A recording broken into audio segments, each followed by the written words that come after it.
আসসালামু আলাইকুম। অন্য মঞ্চের আজকের আলোচনায় আমাদের অতিথি হিসেবে আছেন।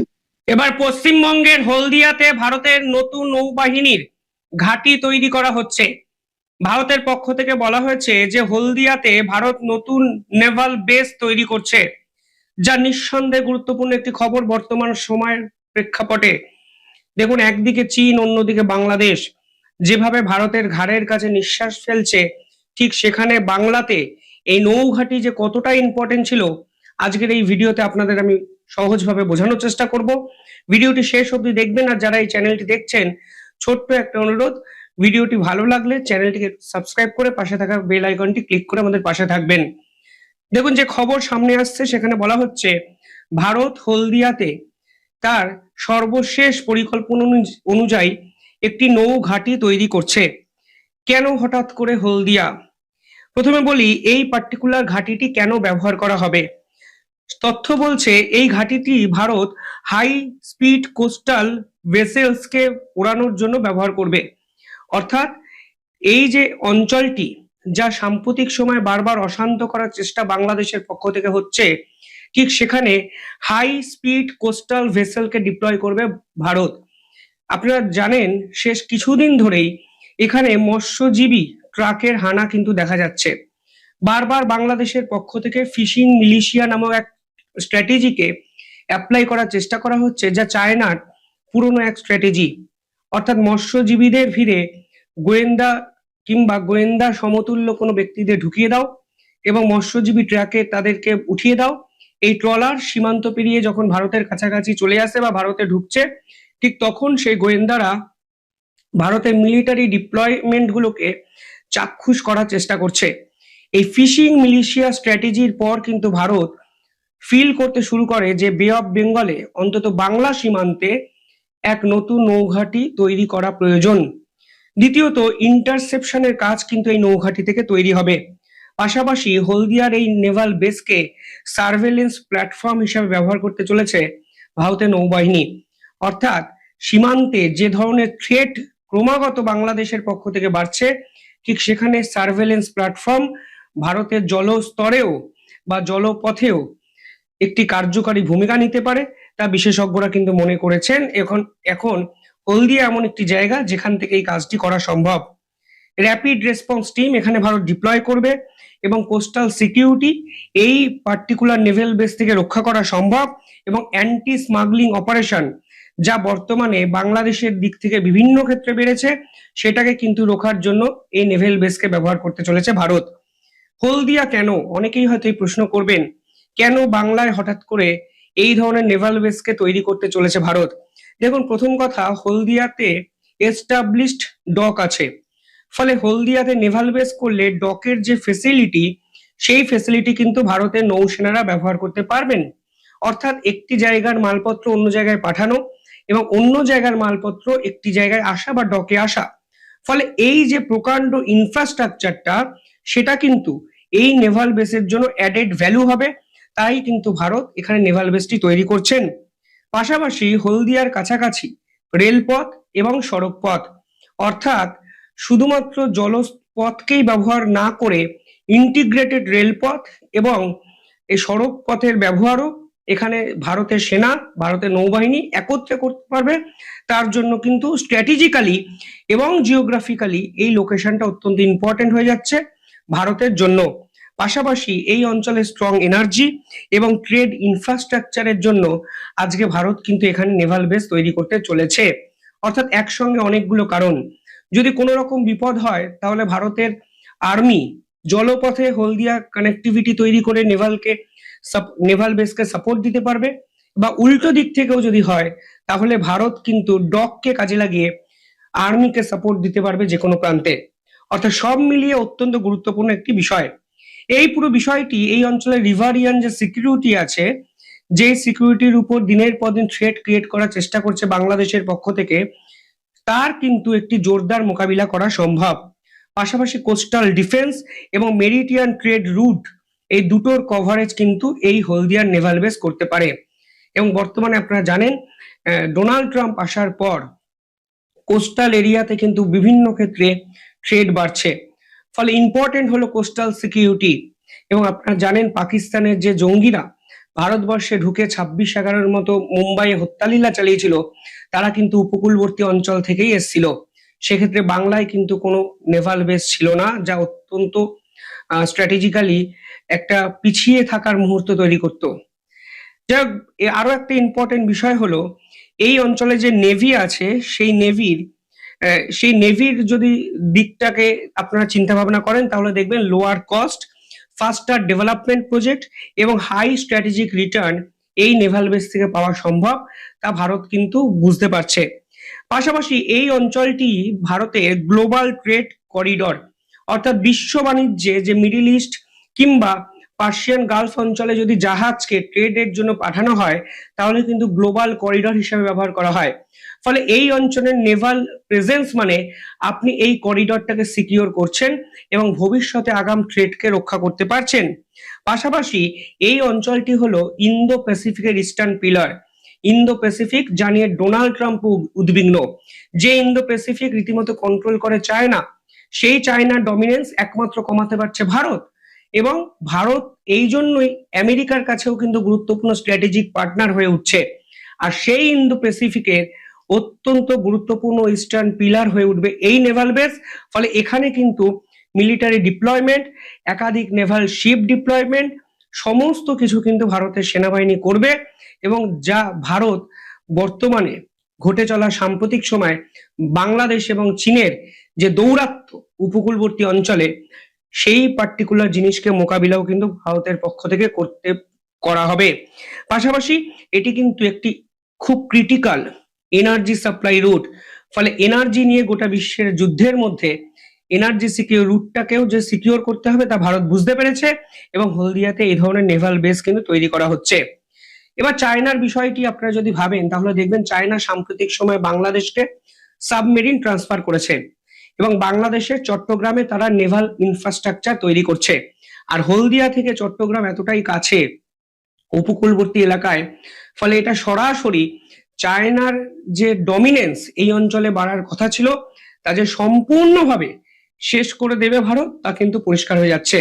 আর বাংলাদেশ সরাসরি সেভেন সিস্টার্সে চায়নাকে ইনভাইট করেছে। তারা পরিষ্কার বলেছেন যে সেভেন সিস্টার্স হলো বাংলাদেশে ল্যান্ডলকড, ফলে ভারত কোনোভাবেই সেভেন সিস্টার্সের অ্যাক্সেস পেতে পারে না। ফলে এই উল্টে চায়নাকে তারা নিয়ে আসছে এবং চায়নার ডমিনেন্সকে এবার শেষ করছে হলদিয়ার এই নেভাল বেস এবং বাংলাদেশকে সরাসরি হুমকি বা হুঁশিয়ারি যে তোমরা যদি ডালে ডালে চলো আমরা পাতায় পাতায় চলতে পারি। তবে সব মিলিয়ে বাংলার সাপেক্ষেও এই খবরটি অত্যন্ত ইম্পর্টেন্ট, কারণ এই ধরনের পদক্ষেপ বাংলার ভাবমূর্তি আন্তর্জাতিক স্তরে কিন্তু নতুন করে রিভাইভ করবে। এখনো তো বাংলা এবং বাঙালির সম্মান আছে, মানে বুঝতেই পারছেন যতই চুরি দুর্নীতি করা নেতারা থাকুক না কেন, বাংলার যে কালচার, বাংলার যে ইতিহাস, বাংলার যে হেরিটেজ, তা তো অস্বীকার করার জায়গা নেই। আর মিলিটারি বেস তো বাংলা এর আগে ছিল, এখনো আছে, কিন্তু এই নেভাল বেস প্রথমবারের জন্য হচ্ছে, যা কিন্তু ভারতের মানচিত্রে এই বাংলার নামটিকে আরো একবার জলজল করতে সাহায্য করবে। অত্যন্ত গুরুত্বপূর্ণ একটি পদক্ষেপ। আপনারা কিভাবে দেখছেন কমেন্টে জানাবেন। দেখতে থাকুন। আসসালামু আলাইকুম। আগামী কয়েকটা দিন বাংলাদেশের মানুষের জন্য খুবই সেন্সিটিভ, স্পর্শকাতর এবং অনেকে এই সময়টিকে টার্নিং পয়েন্ট হিসেবে উল্লেখ করছেন। সরকারের জাতীয় নিরাপত্তা উপদেষ্টা ডক্টর খলিলুর রহমানকে অনেকেই সন্দেহের চোখে দেখেন, রহস্যের চোখে দেখেন। সেই ডক্টর খলিলুর রহমান হঠাৎ করে কেন ওয়াশিংটন গেলেন? এবং যতটা জানা গেছে যে তিনি জরুরি ভিত্তিতেই যুক্তরাষ্ট্রে গেছেন। নির্বাচনের আর যেখানে 1 মাস বাকি সেটিকে সামনে রেখে এই সময় হঠাৎ তার যুক্তরাষ্ট্রের সফর বিষয়টি অনেকের মধ্যে কৌতূহলে জন্ম দিয়েছে। কেউ কেউ বলছেন বা কোনো কোনো গণমাধ্যমে এভাবে খবর এসেছে যে সরকারের কার্যক্রম, রাজনৈতিক উত্তরণ চেষ্টা তথা কাঙ্ক্ষিত একটি জাতীয় সংসদ নির্বাচন প্রস্তুতি এবং সদ্য আরোপিত ভিসা বন্ড নিয়ে আলোচনায় ওয়াশিংটনে গেছেন জাতীয় নিরাপত্তা উপদেষ্টা ডক্টর খলিলুর রহমান। এবং তিনি বুধবার বিকালেই দুবাইগামী একটি ফ্লাইটে ঢাকা ছেড়েছেন। এখানে একটু জানিয়ে রাখি, তার সফর সম্পর্কে অফিস আদেশে যেটি বলা হয়েছে, সরকারি অফিস আদেশ, সেখানে লেখা আছে যে তিনি একই সঙ্গে যুক্তরাষ্ট্র এবং আরব আমিরাত সফর করবেন। সফরের সময়সূচি সম্পর্কে বলা হয়েছে 8 থেকে 12 জানুয়ারি। প্রশ্ন হচ্ছে যে তিনি একই সঙ্গে আবার আরব আমিরাত কেন সফর করবেন?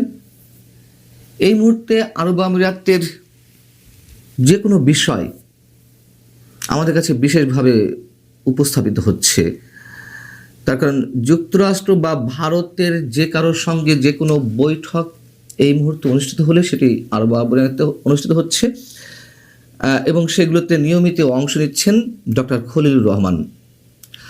আবার একটু খেয়াল রাখার বিষয়, বাংলাদেশে নিযুক্ত যুক্তরাষ্ট্রের নতুন রাষ্ট্রদূত ব্রেন্ট ক্রিস্টেনসেন তিনি ঢাকায় আসছেন আগামী 12 জানুয়ারি।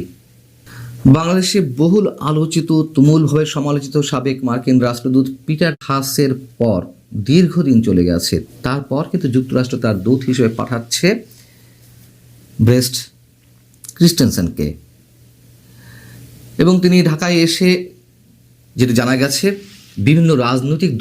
প্রথমেই বিভিন্ন রাজনৈতিক দলের নেতাদের সঙ্গে বৈঠক করবেন। ওদিকে আমাদের জাতীয় নিরাপত্তা উপদেষ্টা ওয়াশিংটনে কাদের সঙ্গে বৈঠক করতে চান, কাদের সঙ্গে বৈঠকের জন্য এর মধ্যে ওয়াশিংটনে আবেদন জানানো হয়েছে। তালিকায় রয়েছেন মার্কিন পররাষ্ট্র দপ্তরের রাজনীতি বিষয়ক আন্ডার সেক্রেটারি অ্যালিসন হুকার, দক্ষিণ ও মধ্য এশিয়া বিষয়ক অ্যাসিস্ট্যান্ট সেক্রেটারি এস পল কাপুর এবং ওয়াশিংটন সফরে থাকা নয়াদিল্লির অর্থাৎ ভারতে নিযুক্ত মার্কিন রাষ্ট্রদূত এবং দক্ষিণ ও মধ্য এশিয়া বিষয়ক মার্কিন যুক্তরাষ্ট্রের বিশেষ দূত সার্জিও গোরের সঙ্গে আমাদের জাতীয় নিরাপত্তা উপদেষ্টা বৈঠক করতে চান। যাদের সঙ্গে তিনি বৈঠক করতে চান বা বৈঠকের সম্ভাবনা রয়েছে, যাদের নাম উল্লেখ করলাম, তারা কি সবাই ভিসা বন্ড প্রক্রিয়ার সঙ্গে যুক্ত? অর্থাৎ যেটি ওপেনে বলা হচ্ছে যে তিনি ভিসা বন্ড প্রক্রিয়া যে জটিলতা দেখা দিয়েছে সেটি নিরসনের জন্য ওয়াশিংটনে গেছেন। এই যে ব্যক্তিগুলোর নাম বললাম, তারা কি এইসব বিষয়ের সঙ্গে জড়িত, নাকি এই দক্ষিণ বা মধ্য এশিয়ায় বিশেষ রাজনৈতিক প্রক্রিয়া বা পরিকল্পনার সঙ্গে এই মানুষগুলো জড়িত? একই সঙ্গে আমি একটু পল কাপুর সম্পর্কে বলতে চাই, যিনি দক্ষিণ এশিয়া বিষয়ক মার্কিন আন্ডার সেক্রেটারি দায়িত্ব পালন করেছেন। তার জায়গায় স্থলাভিষিক্ত হয়েছেন পল কাপুর। এই পল কাপুর দক্ষিণ এশিয়ায় বিশেষ করে পাকিস্তানের জঙ্গিবাদ বিষয়ে যথেষ্ট গবেষণা করেছেন, যথেষ্ট পড়াশোনা তার, এটুকুই ইঙ্গিত দিয়ে রাখলাম। এখন ভিসা বন্ড এর তালিকায় বাংলাদেশের নাম যুক্ত হয়েছে, খুবই একটা দুশ্চিন্তার বিষয় বাংলাদেশের মানুষের জন্য। ভিসা বন্ড সম্পর্কে একটু বলে রাখি, তারপর আবার ডক্টর খলিলুর রহমান সম্পর্কে আসছি। ভিসা বন্ড হলো এক ধরনের আর্থিক নিশ্চয়তা। আপনারা এর মধ্যে জেনে গেছেন, যারা এই বিষয়ে এর মধ্যে আগ্রহী হয়ে উঠেছেন। কিছু নির্দিষ্ট কিছু দেশের ক্ষেত্রে বিদেশি নাগরিকদের সাময়িক ভিসা দেওয়ার আগে এমন জামানত বা নিশ্চয়তার কথা বলা হচ্ছে যেন তারা ভিসার শর্ত, বিশেষ করে যে কয়দিনে ভিসা পাওয়া যায় তার সময়সীমা মেনে চলতে পারেন যে কেউ। এবং প্রতি বছর যুক্তরাষ্ট্র বাংলাদেশের হাজারো শিক্ষার্থী কিংবা পর্যটক এবং কর্মীকে অস্থায়ী নন ইমিগ্রেন্ট ভিসা দেয়। এসব ভিসার মেয়াদ কয়েক সপ্তাহ থেকে কয়েক বছরও হতে পারে, শুধু বাংলাদেশ নয়, আমি অন্য দেশের ক্ষেত্রেও বলছি। তো কোনো নন ইমিগ্রেন্ট ভিসাদারী অনুমোদিত সময়ের চেয়ে যদি বেশি সময় যুক্তরাষ্ট্রে থাকেন সেটিকে ওভারস্টে হিসেবে চিহ্নিত করা হয় এবং এই আওতায় যারা পড়বেন তাদেরকে ওই জামানতের টাকা জরিমানা হিসেবে দিতে হবে বা কেটে রাখা হবে। তো কোন মুহূর্তে বাংলাদেশের নাম এই তালিকায় ঢুকলো? যখন কিনা বাংলাদেশ সহ বিভিন্ন রাষ্ট্রের উপর যুক্তরাষ্ট্রের যে অতিরিক্ত শুল্ক আরোপ করা হয়েছে সেই বিষয়টির সমাধান হয়নি, এখনো পর্যন্ত ঝুলে রয়েছে। তার পরপরই আবার এলো ভিসা বন্ডের বিষয়টি। এবং ভিসা বন্ড তালিকায় বাংলাদেশের নাম আসতে পারে, এটি কিন্তু আগে থেকেই বাংলাদেশ সরকার জানতো। প্রশ্ন হচ্ছে ডক্টর খলিলুর রহমান যে এতটাই পারদর্শী সরকারের পক্ষ থেকে উপস্থাপন করা হয়, এটি তিনি কেন আগে থেকে বন্ধ করতে পারলেন না? কি উদ্যোগ নিয়েছিলেন তিনি? এবং একই সঙ্গে প্রশ্ন যে এত করিতকর্মা লোক বিদেশ থেকে ভাড়া করা আনা হলো, মার্কিন নাগরিক, তার যুক্তরাষ্ট্রের পাসপোর্ট রয়েছে, সেই ব্যক্তি গত 15-16 মাসে কি করতে পেরেছেন? ঢাক ঢোল তো পেটানো হচ্ছিল সরকারের পক্ষ থেকে, সরকারের প্রেস উইংয়ের পক্ষ থেকে, যে রোহিঙ্গাদের সব নাকি ফিরিয়ে দেওয়া হবে, বাংলাদেশ থেকে সব খালি করে দেওয়া হবে। কি করেছে? আর শুল্ক আরোপের বিষয়টি তো বললাম যে এখনো ঝুলে আছে। এবার শেষ করব যে এই যে ভিসা বন্ড তালিকায় আর কোন কোন রাষ্ট্রের নাম রয়েছে, শুধু খেয়াল করুন যে আমরা কোথায় অবস্থান করছি, যুক্তরাষ্ট্রের কাছে। এবং এই সরকারের সময় যেখানে ডক্টর মোহাম্মদ ইউনূস নাকি সারা বিশ্বের সব বড় বড় মানুষের সঙ্গে, রাষ্ট্রপ্রধান, সরকার প্রধান, সব বিশিষ্ট ব্যক্তির সঙ্গে তার বোঝাপড়া ওঠাপড়া, তিনি এলে কি না কি হয়ে যাবে এমনটা মনে করা হয়েছিল। 38টি দেশ এখনো পর্যন্ত এই তালিকায় অন্তর্ভুক্ত হয়েছে, যার মধ্যে বাংলাদেশে রয়েছে। এই তালিকায় আর কারা রয়েছে? Algeria, Angola, Antigua and Barbuda, Benin, Bhutan, Botswana, Burundi, Cape Verde, মধ্য আফ্রিকা প্রজাতন্ত্র, Ivory Coast, Cuba, Djibouti, Dominica, Fiji, Gabon, Gambia, Guinea, Kyrgyzstan, Malawi, Mauritania, Senegal, এরকম আরো কিছু রাষ্ট্র। বোঝা যাচ্ছে যে কোন তালিকায় আমরা পড়েছি। সবশেষ প্রশ্ন হচ্ছে যে আসলে কেন গেছেন ডক্টর খলিলুর রহমান এই মুহূর্তে যুক্তরাষ্ট্রে? কিসের বোঝাপড়া করতে গেছেন? কি বার্তা নিয়ে তিনি ফিরবেন ডক্টর ইউনূসের কাছে? কি পরিকল্পনা রয়েছে আগামী নির্বাচন নিয়ে? যুক্তরাষ্ট্র বা কি সবক দিয়ে পাঠাবে ডক্টর খলিলুর রহমানকে? ভালো থাকুন সবাই।